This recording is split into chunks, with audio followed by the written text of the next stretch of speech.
विद्यार्थी मित्रांनो, आपण इयत्ता 12वी भूगोलमधील तिसरं प्रकरण मानवी वस्ती आणि भूमी उपयोजन हे प्रकरण पाहिलेलं आहे. आता आपल्याला या प्रकरणावरचा स्वाध्याय जो आहे तो स्वाध्याय पाहायचा आहे. त्यामधील काही प्रश्न जे आहेत ते प्रश्न आपण आता पाहणार आहोत. यामध्ये आपण पहिला प्रश्न पाहणार आहोत. खालील प्रश्नांची उत्तरे लिहा आणि त्यामध्ये पहिला प्रश्न ग्रामीण वस्तीची वैशिष्ट्ये सांगा. म्हणजे जे आपण वस्तीचे प्रकार बघितले, ग्रामीण वस्त्या आणि नागरी वस्त्या, त्यापैकी या ठिकाणी आपल्याला ग्रामीण वसाहती ज्या आहेत किंवा ग्रामीण वस्त्या ज्या आहेत त्या ग्रामीण वस्त्यांची वैशिष्ट्ये पाहायची आहेत. तर सुरुवातीला आपल्याला ग्रामीण वस्ती म्हणजे काय ते पाहायचं आहे. तर ज्या मानवी वस्तीमध्ये प्राथमिक व्यवसायात गुंतलेल्या लोकांचे प्रमाण अधिक असते अशा वस्तीस आपण ग्रामीण वस्ती असं म्हणतो. प्रत्येक ग्रामीण वस्ती आपली स्वतःची अशी ओळख निर्माण करते आणि ही ओळख त्या वैशिष्ट्यावरून निर्माण होत असते. म्हणून ग्रामीण वस्तीच्या अभ्यासात तिच्या वैशिष्ट्यांना महत्त्वाचं असं स्थान प्राप्त झालेलं आहे. अशा या वैशिष्ट्यांची माहिती आपण पाहणार आहोत. तर यामध्ये या ग्रामीण वस्तीचं पहिलं वैशिष्ट्य आहे प्राथमिक व्यवसायाचे प्राबल्य. म्हणजे ही जी ग्रामीण वस्ती आहे या ग्रामीण वस्तीमध्ये प्राथमिक व्यवसायांचं प्रमाण जास्त असलेलं आपल्याला दिसून येतं आणि त्याच्यामध्ये शेती, पशुपालन, वनोत्पादन गोळा करणे, खाणकाम, मासेमारी असे अनेक प्राथमिक व्यवसाय जे आहे ते व्यवसाय करणाऱ्यांची संख्या या वस्तीमध्ये जास्त असते. नंतर दुसरं वैशिष्ट्य आहे ते म्हणजे वस्तींचा आकार आणि विस्तार जो आहे तो कमी असलेला आपल्याला दिसून येतो. म्हणजेच ग्रामीण वस्त्यांचा आकार जर आपण बघितला तर आकार किंवा आकाराने त्या कमी असतात, लहान असतात. त्याचप्रमाणे त्यांचा विस्तार जो आहे तो विस्तार देखील अतिशय मंद झालेला आपल्याला दिसून येतो. नंतर पुढचं वैशिष्ट्य आहे घरी बांधणीस अधिक खर्च जो आहे तो खर्च किंवा प्राथमिक साधनं जी आहेत ही साधनं वापरली जाते. म्हणजेच घरांच्या बांधणीसाठी परिसरातील जे साहित्य आहे या साहित्याचा वापर मोठ्या प्रमाणामध्ये केला जातो. त्यामध्ये मातीच्या भिंती असतात किंवा गवताची छपरे किंवा कौलारू अशी छपरे असतात. त्याचप्रमाणे काही ठिकाणी मातीच्या पक्क्या विटा वापरल्या जातात. वनस्पतींची किंवा ऊसाची पाने वापरली जातात. लाकूड वापरलं जातं. असे अनेक साहित्य या वस्तीसाठी किंवा घरांसाठी वापरलं जातं. तर सध्या जर आपण बघितलं अलीकडच्या कालावधीमध्ये लोखंड आहे, सिमेंट आहेत, पत्र्या आहेत, काच, विटा, प्लायवूड, प्लास्टिक अशा आधुनिक साहित्याचा वापर बांधकामासाठी केला जातो. नंतर पुढचं वैशिष्ट्य जर आपण बघितलं तर या वस्तीमध्ये घरं जे आहेत या घरांमध्ये आपल्याला नियोजन किंवा घरांचं जे नियोजन आहे, साहित्य आहे, यामध्ये आपण जर बघितलं तर प्राथमिक साहित्य वापरलं जातं. म्हणजेच घराच्या रचनेमध्ये किंवा आकारामध्ये नियोजनाचा आपल्याला अभाव असलेला दिसून येतो. बऱ्याच वेळेस घराच्या बाजूला मोठे असे गोठे असतात. घरांना दारं खिडक्या ज्या आहेत त्या कमी असतात.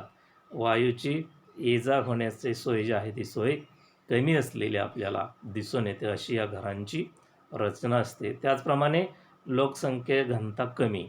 म्हणजे ग्रामीण वसाहतीमध्ये जर आपण बघितलं तर लोकसंख्येच्या घनतेचं प्रमाण हे कमी आपल्याला दिसून येतं. कारण बरेचसे लोक जे आहेत ते रोजगाराच्या निमित्ताने शहरी भागामध्ये स्थलांतरित झालेले असतात. नंतर पायाभूत सुविधांचा अभाव पुढचं वैशिष्ट्य आहे. तर ग्रामीण वस्तीमध्ये जर आपण बघितलं तर शुद्ध पाण्याची सोय किंवा उच्च शिक्षणाच्या सोयी, दवाखाने, पक्के रस्ते, सांडपाण्याच्या सोयी, वीज पुरवठा अशा अनेक ज्या पायाभूत सुविधा आहेत या पायाभूत सुविधांचा पूर्णपणे किंवा काही प्रमाणामध्ये आपल्याला अभाव असलेला दिसून येतो. नंतर पुढचं वैशिष्ट्य आहे ते म्हणजे सामाजिक सलोखा. ग्रामीण वस्तीमध्ये जर आपण बघितलं तर सामाजिक सलोखा जो आहे किंवा जिव्हाळा जो आहे हा मोठ्या प्रमाणात आपल्याला पाहायला मिळतो. एकमेकांच्या सुखदुःखामध्ये लोक जे आहेत ही लोक एकत्र आलेले आपल्याला दिसून येतात. अशी अनेक वैशिष्ट्य या ग्रामीण वस्तीचे आपल्याला पाहायला मिळते. नंतर दुसरा प्रश्न आहे तो म्हणजे वस्त्यांचा आकृतिबंध निर्माण होण्यासाठी कोणकोणते घटक कारणीभूत आहेत ते उदाहरणासह स्पष्ट करा. आता जर आपण बघितलं तर वस्त्यांचा आकृतिबंध अभ्यास करत असताना वस्त्यांच्या आकाराचा व स्वरूपाचा आपल्याला अभ्यास करावा लागतो. वस्त्यांचा आकृतिबंध निर्माण होण्यासाठी काही घटक कारणीभूत ठरलेले आहेत. ते घटक आहेत प्रमुख 5. पहिला घटक आहे तो म्हणजे प्राकृतिक रचना, दुसरा घटक आहे पाणी पुरवठा, तिसरा आहे हवामान, चौथा आहे संरक्षण आणि पाचवा आहे धार्मिक घटक. या घटकांचा परिणाम झालेला आपल्याला दिसून येतो. त्यामध्ये पहिला घटक जर आपण बघितला तर तो आहे प्राकृतिक रचनेचा. जर आपण बघितलं तर वस्त्यांचा आकृतिबंध निर्माण होण्यासाठी किंवा निर्मितीवर प्रभाव टाकणारा हा एक महत्त्वाचा घटक आहे. पर्वतीय किंवा डोंगराळ प्रदेशामध्ये वस्त्यांची निर्मिती करण्यासाठी अनेक अडथळे असतात. अशा प्रदेशामध्ये प्रामुख्याने वस्त्या आपल्याला विखुरलेल्या दिसून येतात. उदाहरणार्थ सह्याद्रीच्या पायथ्याजवळ विखुरलेल्या वस्त्या आपल्याला पाहायला मिळतात.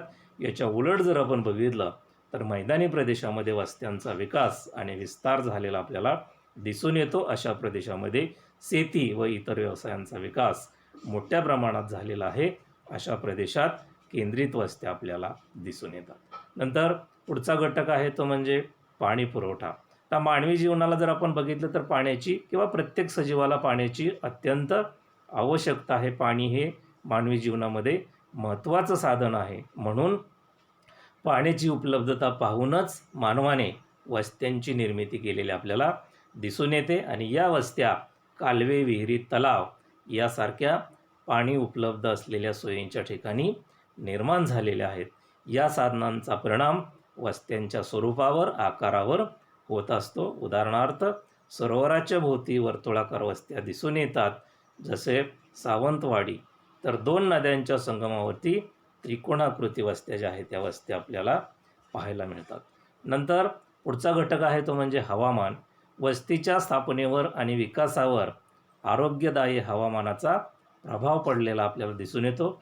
काही ठिकाणी अतिशीत, अतिदमट, रोगट किंवा जास्त पावसाच्या हवामानामध्ये मानव वस्ती जी आहे ते करत नाही. अशा ठिकाणी वस्त्या विखुरलेल्या आढळतात, तर काही ठिकाणी वस्त्या आढळत नाहीत. याच्या उलट समशीतोष्ण आणि मान्सून हवामानाच्या प्रदेशामध्ये वस्त्या ज्या आहेत त्या वस्त्या केंद्रित झालेल्या आपल्याला दिसून येतात. नंतर पुढचा घटक आहे तो म्हणजे संरक्षणाचा. तर वस्ती निर्मितीच्या आकृतिबंधावर संरक्षण हा एक घटक महत्त्वाचा आहे. प्रामुख्याने ज्या ठिकाणी नैसर्गिक घटकांच्या सहाय्याने वस्तीचे संरक्षण करता येणे शक्य होते अशा ठिकाणी वस्ती स्थापनेमध्ये मानव प्राधान्य देतो. उदाहरणार्थ नदीचा वेढा असेल तर वस्तीचे नैसर्गिकरित्या संरक्षण होते. तसेच पर्वतीय भागात विखुरलेली वस्ती आपल्याला दिसून येते किंवा या ठिकाणी वस्त्यांचं संरक्षण जे आहे ते संरक्षण होताना आपल्याला दिसून येतं. तर जंगली प्राण्यांपासून किंवा चोर दरोडेखोरांपासून संरक्षणाच्या दृष्टीने केंद्रित स्वरूपाच्या वस्त्या विकसित झालेल्या आपल्याला दिसून येतात. आणि पुढचा घटक आहे तो म्हणजे धार्मिक.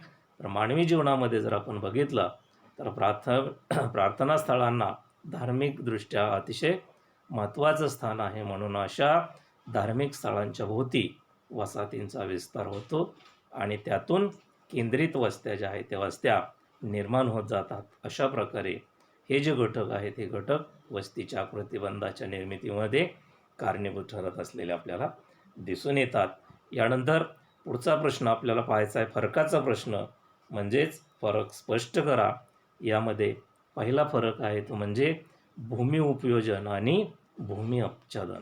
आता या दोन्हीमध्ये जर आपण बघितलं तर काय काय फरक आहे. भूमी उपयोजनामध्ये जर बघितलं तर मानव आपल्या आर्थिक आणि सांस्कृतिक विकासासाठी उपलब्ध जमिनीचा वापर वेगवेगळ्या कारणासाठी करत असतो, त्याला भूमी उपयोजन म्हणतात.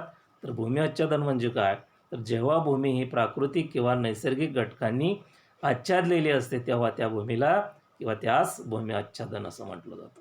भूमी उपयोजनामध्ये जर आपण बघितलं तर यामध्ये सांस्कृतिक घटकांचा समावेश होतो. उदाहरणार्थ तलाव, शेती, उद्याने, कारखाने, वाहतूक मार्ग किंवा मानवी वस्त्या. तर भूमी आच्छादनामध्ये जर आपण बघितलं तर यामध्ये प्राकृतिक आणि नैसर्गिक घटकांचा समावेश होतो. यामध्ये वनं आहेत, पाणी आहे, बर्फ आहे, खडक आहे, वाळू आहे, हे सर्व घटक यामध्ये समावेश होतात. नंतर वाढत्या लोकसंख्येमुळे भूमी उपयोजनाचे क्षेत्र वाढत आहे, तर वाढत्या लोकसंख्येमुळे भूमी आच्छादनाचं क्षेत्र कमी होत आहे. आणि शेवटचा फरक जर आपण बघितला तर भूमी उपयोजन उपग्रहीय प्रतिमाद्वारे सांगितले जाऊ शकत नाही, तर भूमी आच्छादन जे आहे ते उपग्रहीय प्रतिमाद्वारे समजले जाऊ शकते. असे याच्यात फरक आहे. यानंतर दुसरा फरक आहे तो म्हणजे ओसाड भूमी आणि बिगर शेती भूमी. ओसाड भूमीमध्ये जर आपण बघितलं तर उंच सकल डोंगराळ भूमी, ओसाड, वाळवंट, धुळीयुक्त भूमी यांचा समावेश या ओसाड भूमीमध्ये होतो. तर बिगर शेती भूमीमध्ये व्यावसायिक म्हणजेच वस्तीच्या पायाभूत सोयी सुविधा, उद्योग, दुकाने इत्यादींचा समावेश होतो. नंतर ओसाड भूमीमध्ये जर आपण बघितलं तर जी भूमी कृषी व्यवस्थापनाखाली कोणत्याही प्रकारे तंत्र वापरता येत नाही अशी भूमी यामध्ये असते. तर द्वितीयक आणि तृतीयक व्यवसायात होणाऱ्या वाढीमुळे या प्रकारच्या उपयोजनामध्ये वाढ होते. ही बिगर शेतीचं वैशिष्ट्य आहे, भूमीचं वैशिष्ट्य आहे. नंतर शेवटचं वैशिष्ट्य आहे ओसाड भूमीमध्ये शेतीतून अतिउत्पादनाच्या हव्यासापोटी शेतीच्या चुकीच्या वापरामुळे शेत जमीन कायमस्वरूपी ओसाड होत आहे. तर बिगर शेतीमध्ये जर आपण बघितलं तर वाढत्या औद्योगिकरणामुळे व वाढत्या लोकसंख्येमुळे बिगर शेतीचं क्षेत्र मोठ्या प्रमाणामध्ये वाढत चाललेलं आपल्याला दिसून येतं. यानंतर तिसरा फरक आहे तो म्हणजे केंद्रोत्सारी वस्ती आणि वर्तुळाकार वस्ती. आता केंद्रोत्सारी वस्तीमध्ये जर आपण बघितलं तर या ज्या वस्त्या आहेत या वस्त्या एका केंद्राच्या भोवतीच विकसित होतात किंवा एका केंद्राच्या भोवतीच केंद्रोत्सारी वस्त्यांचा विकास होतो. नंतर वर्तुळाकार वस्तीमध्ये जर आपण बघितलं तर एखाद्या सरोवराच्या किंवा तळ्याच्या आजूबाजूला या वस्त्या ज्या आहेत या वस्त्या विकसित होतात किंवा या वस्त्यांचा आकार वाढत जातो. नंतर पुढचा फरक आहे तो म्हणजे केंद्रोत्सारी वस्तीमध्ये जर आपण बघितलं तर हा केंद्रबिंदू वस्त्यांच्या विकासातील महत्त्वपूर्ण असा भाग असतो. आणि वर्तुळाकार वस्तीमध्ये जर आपण बघितलं तर ह्या वस्त्या ज्या आहेत त्या पाण्याच्या उपलब्धतेमुळे जवळजवळ असतात किंवा पाण्याच्या उपलब्धतेमुळे घरे जी आहेत ती घरे या वस्तीतील जवळजवळ असलेली आपल्याला दिसून येतात. यानंतर पुढचा फरक आहे तो म्हणजे केंद्रित वस्ती आणि विखुरलेली वस्ती. तर केंद्रित वस्तीमध्ये जर आपण बघितलं तर घरे अतिशय जवळजवळ दाटीवाटीने असतात, तर विखुरलेल्या वस्तीमध्ये घरे एकमेकांपासून मोठ्या अंतरावरती असतात. नंतर केंद्रित वस्ती जी आहे ती वस्तीमध्ये दुकाने, शाळा, बाजारपेठा यासारख्या अनेक सुविधा असतात, तर विखुरलेल्या वस्तीमध्ये पुरेशा सुविधा उपलब्ध नसतात, कमी प्रमाणात सुविधा उपलब्ध असतात. नंतर शेतीस अनुकूल अशा सुपीक मृदा असलेल्या प्रदेशामध्ये औद्योगिकदृष्ट्या विकसित प्रदेशात केंद्रित वस्त्या स्थापन होतात, तर उंच सकल डोंगराळ प्रदेश, दाट जंगले असलेला प्रदेश, कृषीयोग्य जमिनीचा अभाव असलेला प्रदेश अशा ठिकाणी या वस्त्या ज्या आहेत त्या वस्त्या आढळून येतात.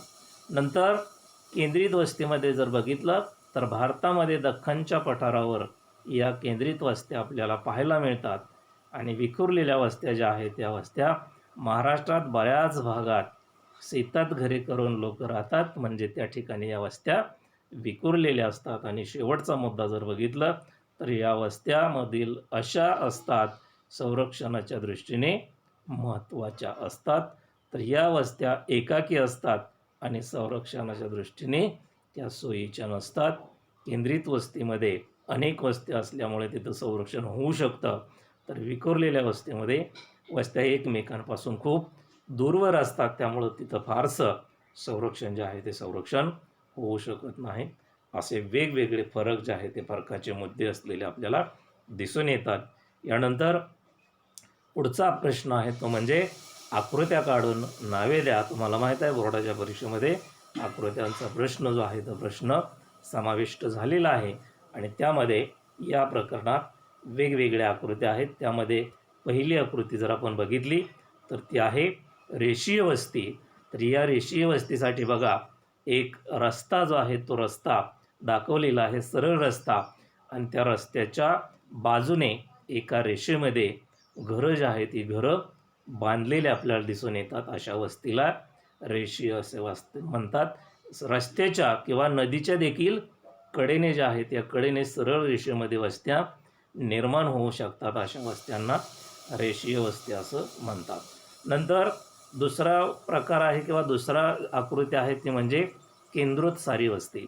आता या केंद्रोत्सारी वस्तीमध्ये आपल्याला एक केंद्र जे आहे ते केंद्र दाखवलेलं आहे किंवा एखादा चौक, जो चौक दाखवलेला आहे मुख्य, आणि त्या केंद्रामधून किंवा त्या चौकामधून चोहो बाजूने किंवा सर्व बाजूने सरळ असे रस्ते जे आहेत ते रस्ते गेलेले आहेत आणि त्या दोन रस्त्यांच्या मध्यभागी किंवा जे केंद्र आहे त्या केंद्राच्या आजूबाजूने वस्त्या ज्या आहेत त्या वस्त्या स्थापन झालेल्या आहेत. अशा वस्त्यांना केंद्रोत्सारी वस्त्या असं म्हणतात. या ठिकाणी बघा केंद्र दाखवलेलं आहे, रस्ते दाखवलेले आहेत आणि त्या रस्त्यांच्या मध्ये वेगवेगळी घरं जी आहेत ती घरं आपल्याला दाखवलेली आहेत. नंतर पुढची आकृती आहे ती म्हणजे केंद्रित वस्त्या. या केंद्रित वस्त्यामध्ये जर आपण बघितलं तर जे रस्ते गेलेले आहेत या रस्त्याच्या मध्यभागी अनेक घरं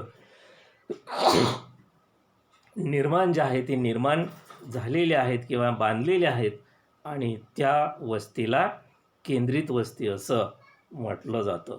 आणि शेवटचा प्रकार आहे आकृतीचा तो म्हणजे विखुरलेली वस्ती. यामध्ये जर आपण बघितलं तर रस्ता गेलेला आहे आणि त्यातून अनेक पाऊल वाटा वेगवेगळ्या दिशेने गेलेल्या आहेत आणि त्याच्या आधारे विखुरलेल्या स्वरूपात किंवा एकमेकापासून दूर दूर अशा स्वरूपाची घरं जी आहेत ती घरं आपल्याला निर्माण केलेली दिसून येतात. अशा ज्या वस्त्या आहेत त्या वस्त्यांना विखुरलेली वस्ती असं म्हटलं जातं.